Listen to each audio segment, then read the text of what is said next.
कोकाटे पूजा करणार असल्याचं कळतंय। विरोधकांच्या आरोपांच्या 7.5पासून सुटका मिळवण्यासाठी ही पूजा करणार असल्याचं कळतंय।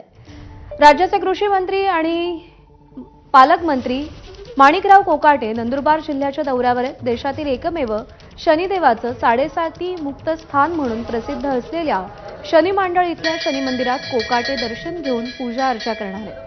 गेल्या अनेक दिवसांपासून सुरू असलेली विरोधकांच्या आरोपांची 7.5 त्यापासून सुटका मिळावी म्हणून मंत्री कोकाटे दर्शन घेणार आहेत, पूजा करणार आहेत। शनी मंदिरात जाऊन शनिदेवाची विधिवत पूजा करत विरोधकांच्या 7.5 पासून मुक्ती मिळावी म्हणून ते या 7.5 मुक्ती ठिकाणाला भेट देत आहेत।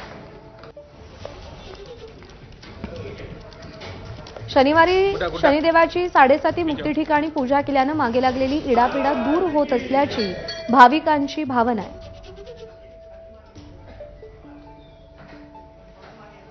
तर शेतकऱ्यांबद्दलचं वक्तव्य असेल किंवा विधिमंडळामध्ये पत्ते खेळतानाचा त्यांचा व्हायरल झालेला व्हिडिओ असेल, यानंतर माणिकराव कोकाटे प्रचंड चर्चेत आहेत। विरोधकांकडून आरोपांची राळ उडवली जातेय, तर त्यांचा राजीनामा घेतला जाईल अशी दाट शक्यता सध्या वर्तवली जातेय। कारण का मंगळवारी त्या संदर्भात काही महत्त्वाच्या घडामोडी घडण्याची शक्यता वर्तवली जातेय।